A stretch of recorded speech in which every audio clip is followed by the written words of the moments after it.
والصلاة والسلام على سيد الأنبياء والمرسلين وعلى آله وأصحابه وأزواجه وأهل بيته أجمعين برحمتك يا أرحم الراحمين.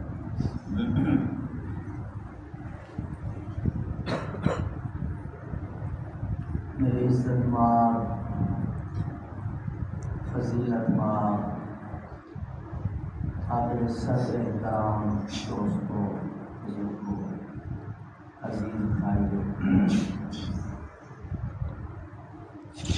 19واں پارہ سورۃ شعراء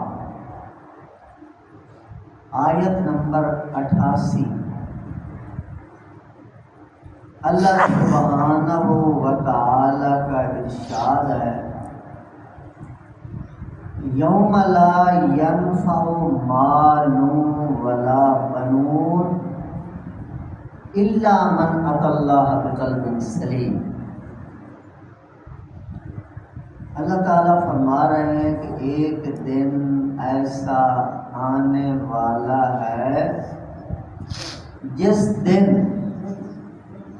لا ینفع مال ولا بنون، نہ تمہارا مال تمہارے کام آئے گا، نہ تمہاری اولاد تمہارے کام،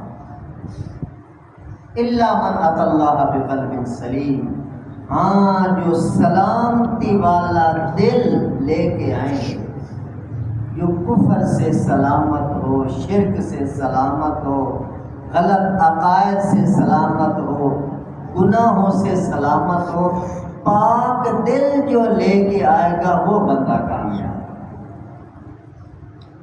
میرے محترم دوستو، آج ماں باپ اپنی اولاد کے لیے سب کچھ کر رہے ہیں۔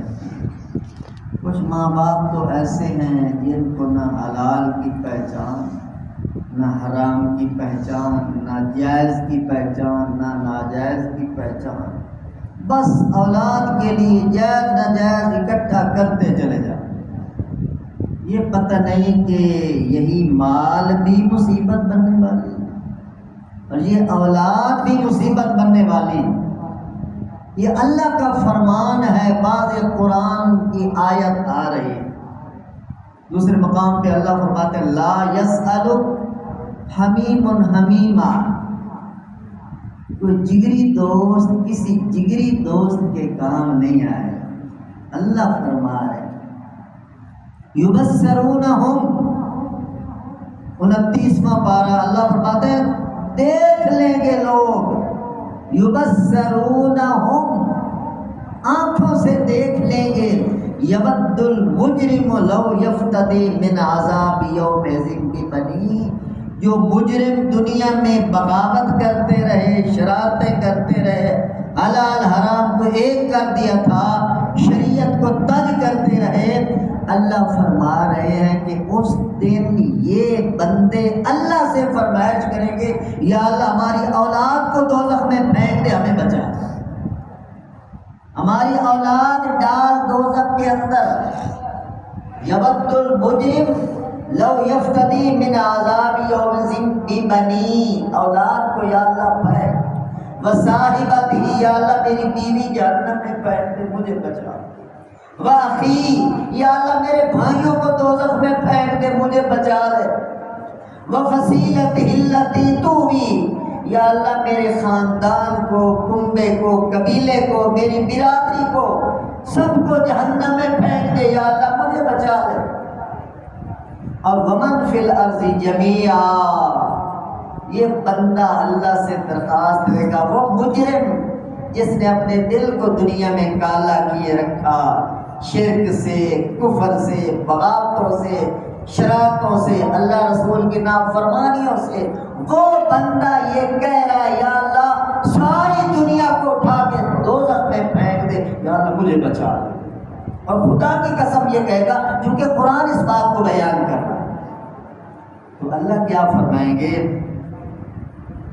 کلا، ایسا ہرگز نہیں ہو سکتا، کرے کوئی اور بھرے کوئی، جیسی کرنی ویسی بھرنی، نہ مانے تو کر کے دیکھ، ارے جنت بھی ہے دوزخ بھی ہے، نہ مانے تو مر کے دیکھ۔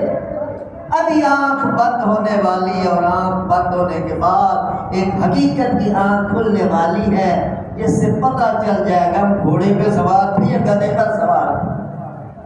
تو میرے محترم دوستو، بات یہ ہے کہ اس دنیا کے اندر اپنے دل کو پاک کرنا ہے، دل کو صاف کرنا ہے۔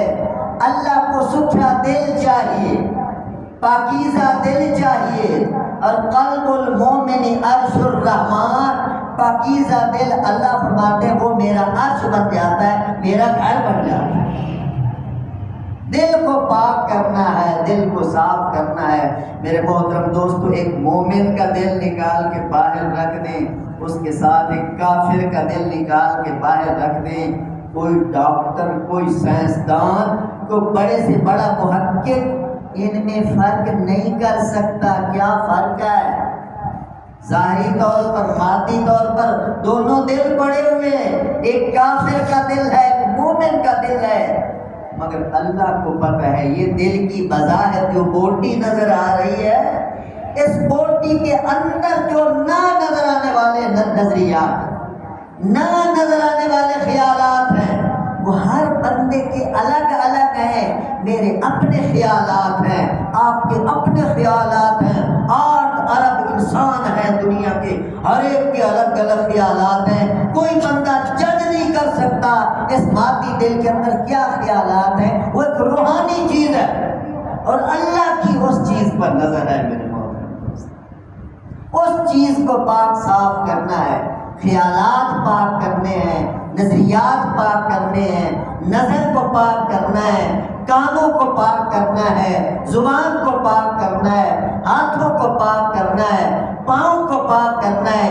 یہ ساری پاکیزگیاں میرے دوستو دل پر جلوہ گر ہوتی ہیں، اور پھر دل شیشے کی طرح روشن ہو جاتا ہے۔ اللہ مجھے اور آپ سب کو اپنے دلوں کو پاکیزہ، مقدس اور گناہوں سے پاک صاف کرنے کی توفیق نصیب فرمائے۔